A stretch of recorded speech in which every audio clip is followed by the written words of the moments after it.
أضو مهصن مقع سدحدي شيء مصلح أحمد إبراهيم علي لا مصلح أحمد إبراهيم ما شاء الله هو يا أباو هو يوم جوجت سعودي جرتا أبا بيدو جرا ما شاء الله ما أنتم على ربا إنا والدك معنا إنا ذو حقوق بتال رماهن أيك حقوق بتال لمرة أيك هذا حقك وليهن وأوجا إن لو تنجروا حقي سلوبه هي أنا هاي صح ما هاي إنا حلانه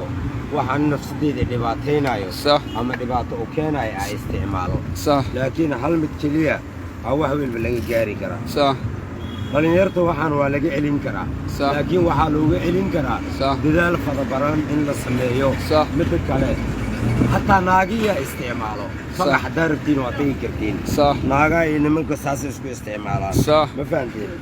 ana ilaahay ma yorta binaadinka absamaha ka waran gacantaada saas u baranaysa macnaha naftada ma fiinaysid miya antaas wax uma arko baashaan hadaan waayo ani idaa qaana ma laha sababta adduunyada aakhirada wax kama istaajid ka waran ana baashaas ay iga daran ninkii uu xumaanayo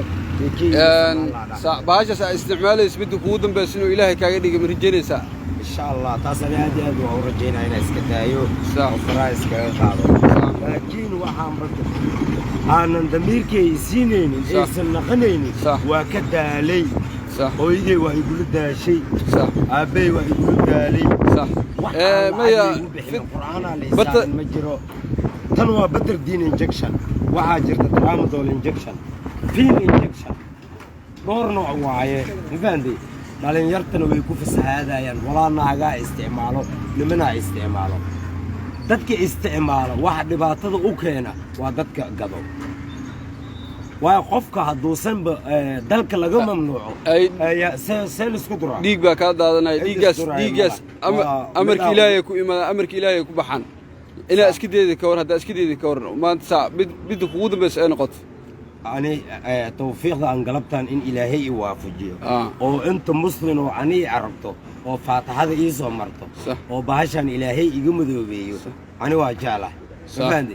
sharaf iyo maaha oo mustaqbal aakhir iyo maaha mustaqbal adduunyo iyo maaha walaal iyo waalid iyo ehel iyo qaraabo baashan daday ku dirtaa okay maxaa ka codsanaysaa aabayaashii hooyooyinka waxaan ka codsanaa iyo macallimiintii culimadii waxaan ka codsanayaa inay ilmahaas u duceeyaan mid kale dadka xilka dawladda u haayo oo dalka maamulo oo mas'uuliyadood ay saaran tahay ummadaas dhalinyartaas oo lagu ciyaarayo oo mustaqbalkooda nin inaag inta u dhaxayso in ay howlgal sida ugu dhaqsiyaha badan ay ku sameeyaan sida si allaalasi oo nafsadeedana loo badbaadiyo iskama celin karno dad iska celin kara ma nihin waxaa marka dalkan oo ninka uma talino dalka qofaa u taliyo dadaa madax u madaxda waxaa laga rabaa dalkii inay wax ka qabato ilaah ka sokee mid kale maamooyinkii oo dadka kaloo isticmaalin iyo waalidiinta waxaan ani shakhsi ahaan ugu codsanaa galabaa la joogay in ay faataxada ii soo wada maraan anta isticmaalaysan in ilaahay ka celiyo anta hadda fadaroobi laheedna ilaahay inaysan fadaraynin anaa wejigeyga life to life waxaan ugu dhigoyaa mustaqbalka walaalihii macalkeygii fiirinoyaa antaas anaa dhigtay mustaqbalka maxaa jeceshaa marka hadda anina baashaan iska daayo nin toosan oo allihiis ka cabsanayo aakhiradiisa iyo adduunkiisa u shaqaysanayo inaan noqdo إن شاء الله إن شاء الله إن شاء الله فاتحة أمرنا إن شاء الله بسم الله الرحمن الرحيم الحمد لله رب العالمين الرحمن الرحيم مالك يوم الدين إياك نستعين